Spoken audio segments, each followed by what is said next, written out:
The Nintendo Switch 2 is finally in people's hands. People have played it. People are talking about it. It's all over the news. It might even be political. Now, the thing that's got me the most excited about the Nintendo Switch 2 is the mouse functionality in the Joy-Cons. Nintendo has switched to a new gimmick.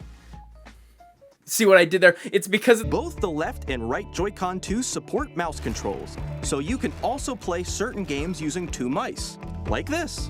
Pulls up, three-pointer, bang! Bang! So when Nintendo was like, we got a mouse.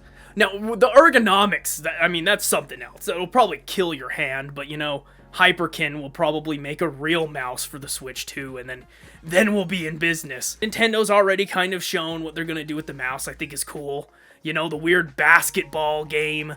There's like a weird new Snipper Clips mouse game. Even though I don't think that's actually Nintendo making that, but that thing looks cool. I'm gonna eat that one up. There's also some things that could come to the Switch 2 that have lived on the PC forever and never left the PC just because of the form factor of console gaming.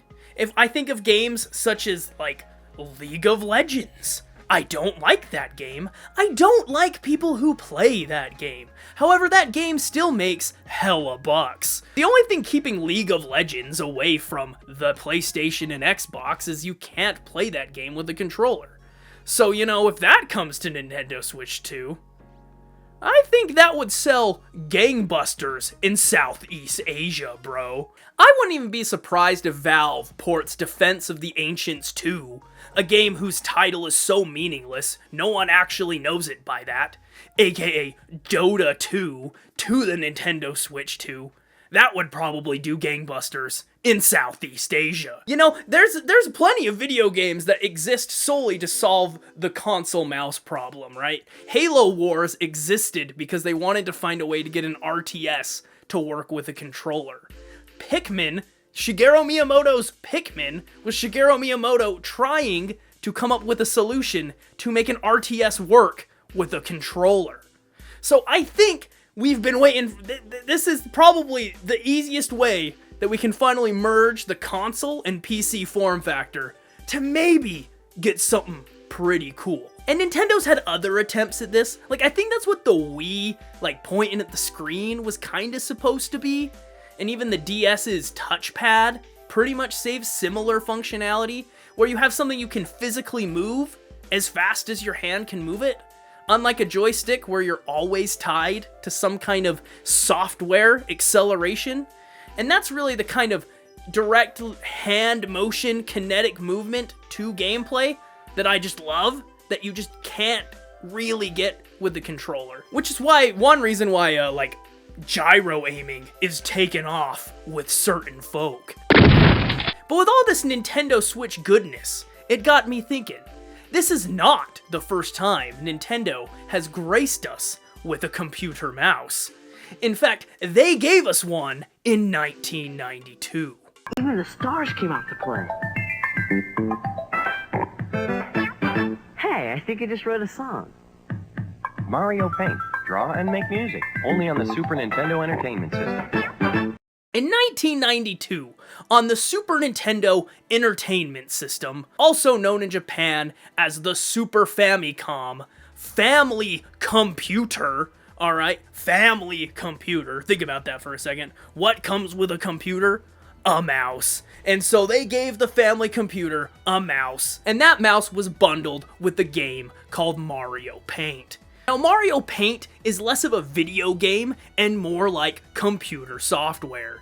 I mean, it's pretty much MS Paint, which at the time, MS Paint didn't exist. There was a thing called Paintbrush by Microsoft, which I'm pretty sure is pretty much the same thing, but you needed, like, an expensive computer, right? A Microsoft computer was still expensive with DOS, you know? The Amiga was expensive, so it was a really cheap, it was $60, right? You had a Super Nintendo. If you had a Super Nintendo, $60 got you a piece of software, Mario Paint, a mouse pad, and a mouse. And honestly, to this day, Mario Paint is still pretty cool. I mean, it's kind of basic by today's standards, but you can paint, And it's a fully featured paint software. It's got animation. You can make animations with it. It's got music. You can make music with Mario Paint. It's even got like a cool mini game where you swat flies, which is probably how most kids spent most of their time in Mario Paint, was just smacking flies. I mean, Mario Paint has stuck around. Nintendo still loves that dog. I mean, the entire UI of Mario Maker is just Mario Paint. And Mario Paint's enduring legacy, I guess, is Homestar Runner, right? Homestar Runner was invented in Mario Paint. And, you know, I think that's pretty cool. But, you know, most people think of the Super Nintendo mouse as just Mario Paint, which is kinda fair. Before making this video and going down this rabbit hole of the Super Nintendo mouse, I didn't think that many games supported it. The only game I remember supporting it as a kid outside of Mario Paint was Vegas Stakes, which is a video game that I have played too much of in my life for it not being that good. But the list for Super Nintendo mouse games is way, way bigger than I thought. So let's go down the Super Nintendo mouse rabbit hole and see what we might find in the past that might reflect in the future for Nintendo Switch 2. First of all, there's a ton of paint software that isn't Mario Paint, which I think is funny that other companies decided with the Super Nintendo mouse to make paint software for the Super Nintendo that wasn't Mario Paint, because they weren't going to make it better than Mario Paint, and they did not. I'll tell you, they did not. You have Alice. There's an Alice in Wonderland paint game. I think it's literally called Alice No Paint. Something like that. It's Japan only.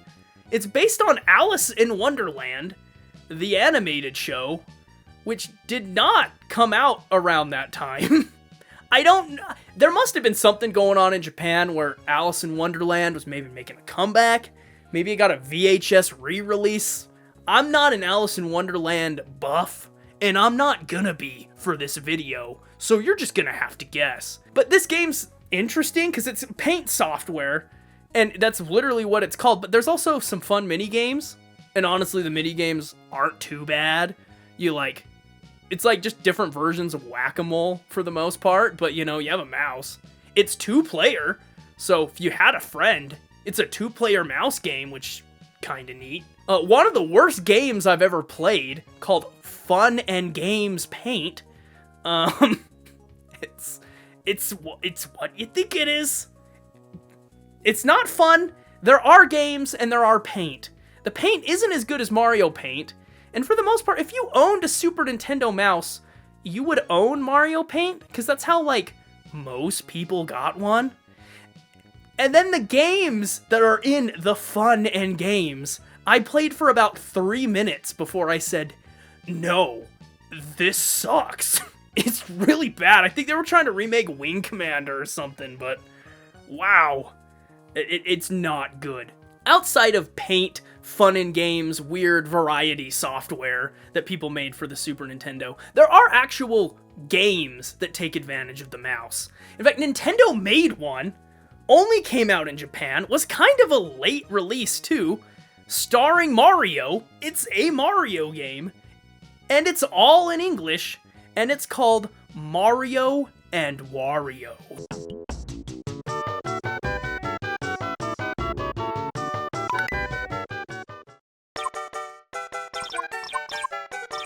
So Mario and Wario is interesting. It's a game where you play as a fairy. I don't know his name. I tried to look up his name. I think he might have one. I couldn't find it. If I do, it'll be right here. But in Mario and Wario, you play as a fairy, while either Peach, Yoshi, or Mario walk with a bucket on their head, and you got to make sure they don't die.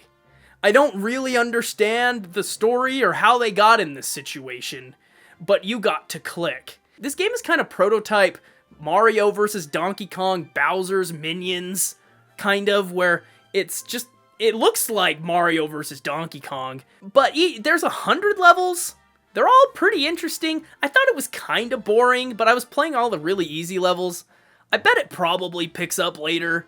There's boss fights. every stage introduces a cool new mechanic, so I think the game is pretty neat. It uses the mouse. It's like a mouse-only game. I don't know how you could use this game without the mouse, so I think it's pretty neat. I would like to see a Mario and Wario come back. Why can't Nintendo bring back Mario and Wario?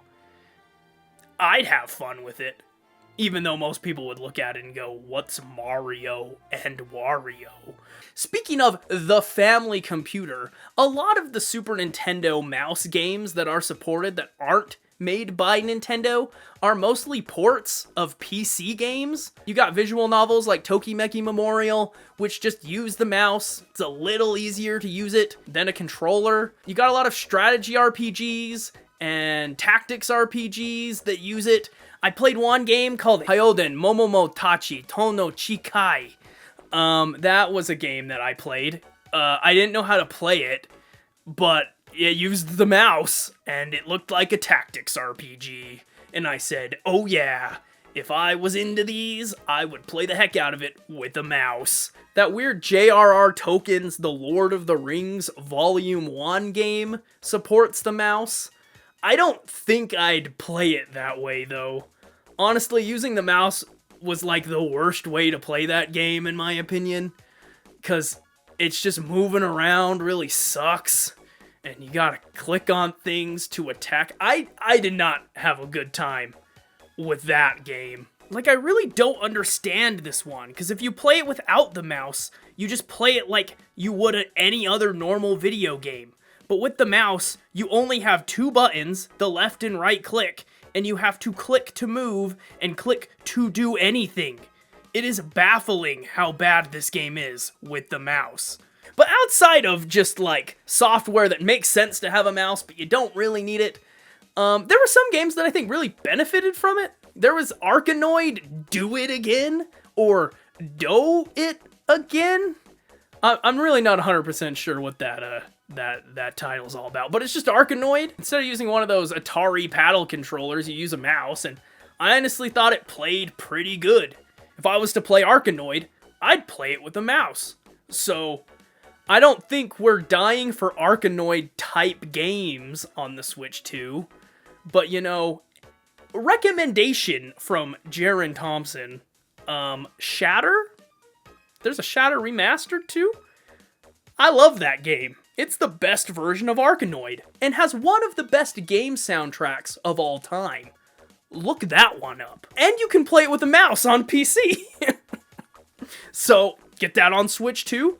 I'd probably play it again. I played another game called Asameshimae Nyanko, which pretty much translates to piece of cake kitty, maybe? I think that's what that's supposed to translate to. I don't know. There's like hardly anything on this game. It's pretty much Othello with cats. I was really confused what was going on. It's like Othello with cats. You can use the mouse to click around. It's probably not a good way to play the game, which is how a lot of these go, honestly, is the mouse isn't great for this game. It actually, tracking and navigating menus was tough because you didn't have a mouse cursor. And also weird Pokemon battles happen. Even though I don't think Pokemon was out yet. So, it's Pokemon before Pokemon? I guess that's kinda cool. But the culmination, my favorite game I played on the Super Nintendo with a mouse, we're saving it best for last, was a game called On the Ball. Now, Taito really cooked with On the Ball.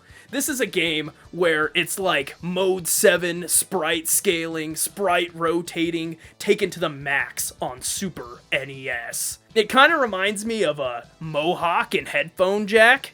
That's a deep cut for you. I made a video about that. It's probably not a very good one, though. But, you know, it reminded me of Mohawk and headphone jack. But this game, you gotta navigate a ball through a maze. And instead of using the controller, you use the mouse. And it felt real good. It was one of the games I was like, this feels so much better with a mouse. I could not imagine playing this game with a controller. And that's exactly the kind of game I want. And it's exactly the kind of game you wouldn't think would be good with the mouse. but it is. And I was having a great time with On the Ball. So if you got a way to play Super Nintendo games and you want to play On the Ball, use a mouse and have a good time with that one. You can, believe it or not, they make a third party. Hyperkin makes a third party Super Nintendo mouse you can just buy with an optical sensor. Now, know that the tracking sucks no matter what, how good your mouse is. It's just meant to be with the ball mouse, and the tracking's just kind of iffy no matter what. But, you know, pretty darn good time. However, looking at what the Nintendo Switch is doing, there aren't any Super Nintendo games I could find that do the split controller method, where you have a normal controller in one hand and the mouse in another, and you play the game that way. There's rumors, and the Wikipedia page is wrong, that Doom on Super Nintendo lets you do that. It does not. There's a lot of rumors around Doom on Super Nintendo, because a lot of people claim it supports the Super Scope too, which it kinda does, but not in normal gameplay. It's in the code, but you gotta like hack it in and stuff. So officially, I couldn't find any games that do that. However, if we jump over a few years and think about what PlayStation was doing, you know, Nintendo likes to copy PlayStation sometimes too. So just to also explore other times consoles have used a mouse, the PlayStation 1 also went pretty in on mouse software. Now this isn't a video on that. We're talking about Nintendo. Before Metroid Prime 4, Quake 2 lets you play with a mouse, and it's pretty alright. Now, the only way this was ergonomic is because I used one of my favorite things in the world. These, like, Delta Hub slidey pad things. They're like wrist rests for your mouse. This isn't sponsored by Delta Hub, but I will take their money if they let me. I love these things, and without this, I think my wrist would have died playing Quake 2 on the PlayStation 1. Now, it's not perfect, and I don't think split controller and mouse will ever really be solved, just because the ergonomics aren't great, especially with the PlayStation, because you're holding a giant PlayStation controller and then a mouse in the other hand. You're stuck with the D-pad. You don't have very many buttons. And as you can tell from this footage, every now and again the game requires you to use the X button or the start button, or buttons that you can't readily get to, so you have to move your hand or move it off the mouse or put the controller on a desk and click around. Which is another problem with adding mouse to console that we'll need to solve, is you kind of need a desk. Nintendo's claiming you can use the Switch Joy-Con mouse sensor on your knee. I'd like to see that. That's a big doubt right there. But I don't mind playing on a desk. You know, I'd do it if it meant playing games real good. That's Nintendo Switch. I mean, Nintendo has done the mouse thing before, and I think it was interesting. I think they did it well. They gave you some cool experiences on the Super Nintendo, and PlayStation did it in the past as well. And then we kind of went away from it. There's some games these days that support plugging in a keyboard and mouse, like the Quake remasters. It's always Quake, man. On Switch, let you just plug in a keyboard and mouse, but we'll see how it goes.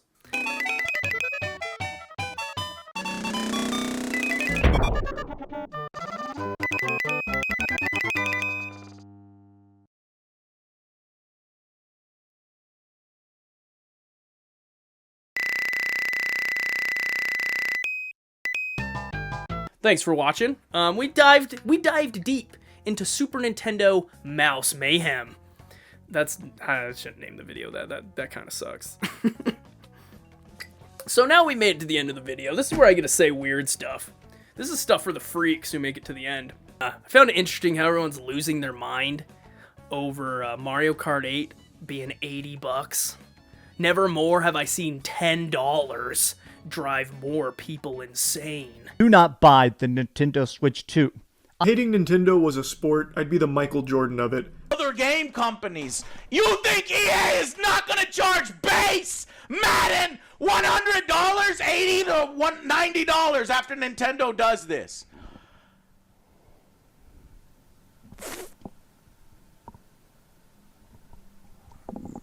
And I get it. Like, I don't... I mean, if I could buy a game for 70 instead of 80, I think that would be real cool.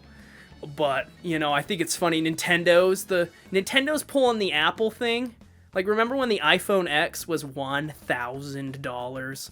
And you all know what everyone said? Oh no, people don't buy this, because if you do, every cell phone will be $1,000. And, well, you know what happened? Every cell phone is $1,000. Which it didn't actually happen. Not every cell phone's $1,000, but they still sell $1,000 iPhones. But, you know, video games are more expensive than 80 bucks. I mean, I know my buddy Matt at work, I'm giving you a shout out, spent a lot more than $80 on Diablo Immortal. And I mean a lot more money on Diablo Immortal. You keep trucking there, Matt. Keep trucking through Diablo Immortal. You know, a lot of games cost more than 80 bucks.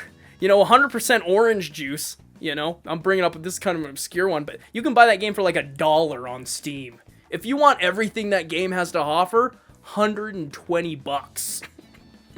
You know, there are games out there that cost more than 80 bucks. I just don't know how Nintendo can ship games on a cart that uses like advanced Samsung NAND flash and not have the price go up. Like, if I'm thinking economically, like, those can't be cheap. I mean, they have to run at like 800. Hello, it's Future Jaren here, editing this video.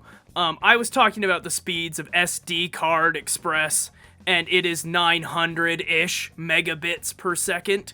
I got it pretty wrong, but my point still stands.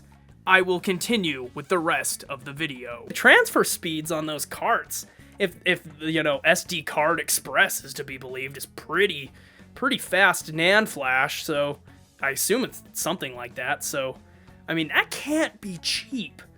So we'll see what happens. I just wanted to talk about Mario Kart 8 price. I just think it's funny how much $10 is going to drive people insane. Because, you know, 60 to 70, people didn't like, but people didn't lose their minds. Now people are losing their minds, which I get it. I'm not going to say I like it. Just think it's an interesting observation. You know, games have been more expensive. I mean, look at the Neo Geo, bro. At least we're not dealing with the Neo Geo. I think like NAM 65, I think it's NAM 67, something like that. That game, I think, retailed for $195 in 1993. 1994, maybe it was 91. On the Neo Geo AVS. Or is that the MVS? I can't ever keep those in mind. I think it was the AVS. Yeah, if you want to look at bad game prices, look at the Neo Geo, dude. At least we ain't Neo in the Geo. But anyway, subscribe, maybe go to deltahub.io. And maybe if enough people buy it and say Super Papa John brought you there, maybe I'll make some money. Maybe I'll get that bread, you know. Thank you.